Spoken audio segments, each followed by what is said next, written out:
Bonjour à tous, j'espère que vous allez bien. Aujourd'hui, nous vous présentons les actualités de la semaine avec au sommaire ChatGPT qui sort le mode Pulse.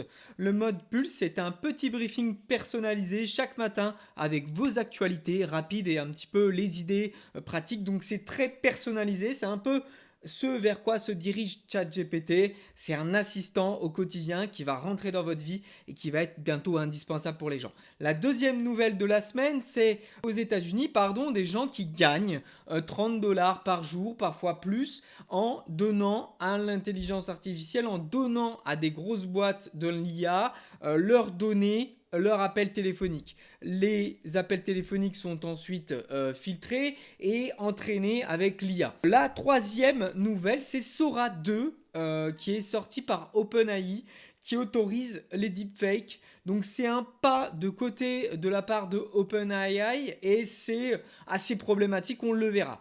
Claude Sonnet 4.5 qui vient de sortir, qui est le meilleur agent de code d'après tous les articles de presse, on le verra, nous ne codons pas avec Claude 4.5, donc on ne peut pas vraiment vous en dire plus que ce qu'on lit. Le trafic web généré par les IA est en train d'exploser, c'est là l'avant-dernière nouvelle de cette rubrique. Le challenge IA de la semaine avec ta petite publicité vidéo ou ta petite vidéo générée avec un objet ou quelque chose que tu pourras faire à la maison.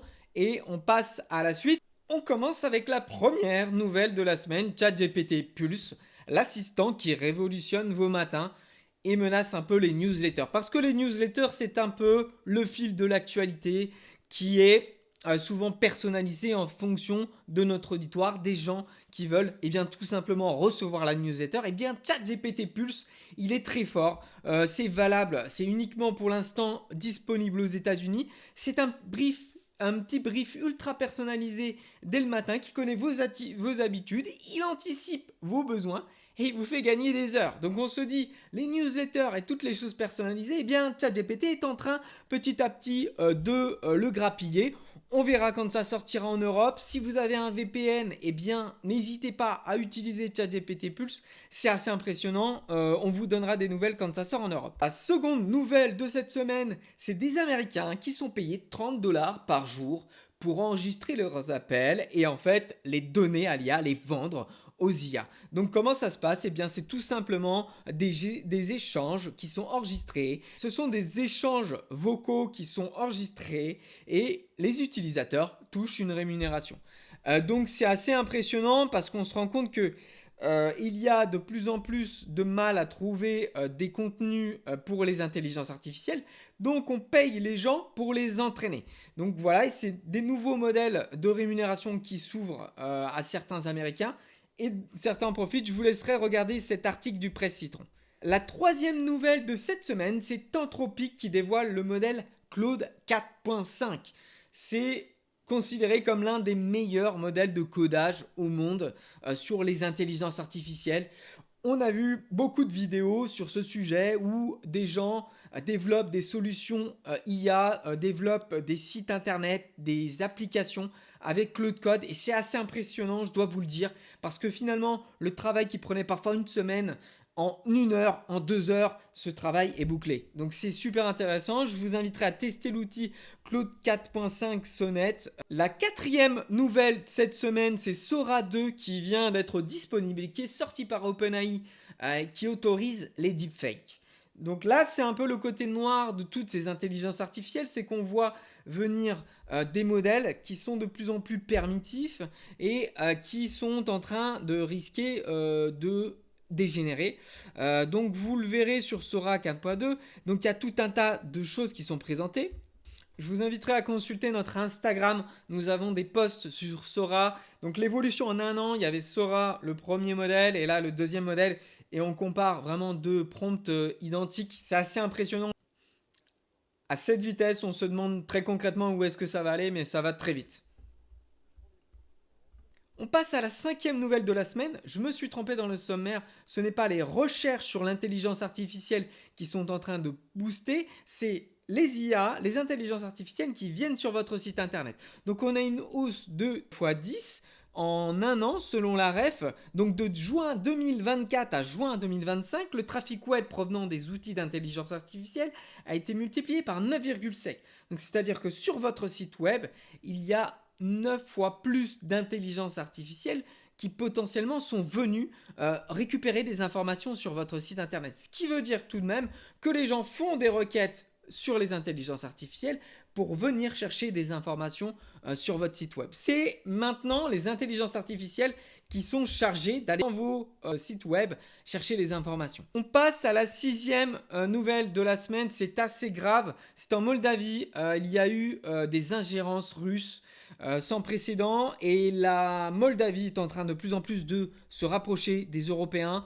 Le Kremlin, donc qui a investi des attaques contre la Moldavie. Donc il y a une vaste attaque qui a été mise en ligne avec des faux sites, des intelligences artificielles et des réseaux infiltrés de Moldaves qui ont un peu semé la zizanie en Moldavie. Donc voilà, on voit que l'intelligence artificielle a aussi ses côtés néfastes et dans les ingérences, il y avait le cas de la Roumanie, maintenant il y a le cas de la Moldavie. Donc il y a des cas d'ingérence et des gens qui s'approprient des intelligences artificielles pour assouvir leurs fins. On passe à l'avant-dernière nouvelle de cette semaine avec quelque chose de plus joyeux, c'est le JSON prompting. Le JSON prompting, qu'est-ce que c'est ? C'est tout simplement une méthode de créer des vidéos en mettant un prompt comme ceci et vous entraînez une intelligence artificielle avec un langage spécifique, un langage machine qui va vous donner des résultats bien plus intéressants que si vous écriviez simplement un texte un petit peu vague. Là on le voit, donc c'est entre crochets, ça ressemble un petit peu à du code, c'est pas du code, mais c'est un langage machine et quand vous copiez ce texte dans une intelligence artificielle qui crée des vidéos, vous allez voir un résultat tout à fait étonnant. On se souvenait de la pub Ikea où en fait une chambre explosait depuis ce carton. C'est tout à fait impressionnant. Et bien vous retrouvez des JSON prompts comme ceci sur notre site web, sur notre blog thefrenchbot.fr.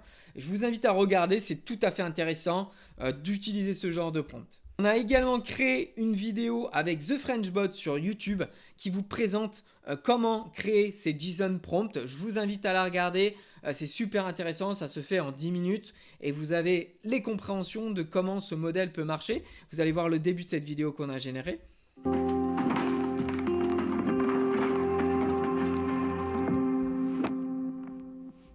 Voilà, donc en 10 secondes, on a tout un modèle qui explose et ça s'est fait en 2-3 minutes. Alors ça coûte assez cher, 3-4 euros par vidéo en moyenne avec l'intelligence artificielle, mais ça donne des résultats assez impressionnants. Le petit bonus de la semaine, c'est la néobanque française Shine qui est en train de passer à l'échelle européenne. Ça fait 6 mois qu'elle a été rachetée par la Société Générale, et donc elle est en train de s'établir un petit peu partout en Europe. C'est la bonne nouvelle tech un petit peu de la semaine.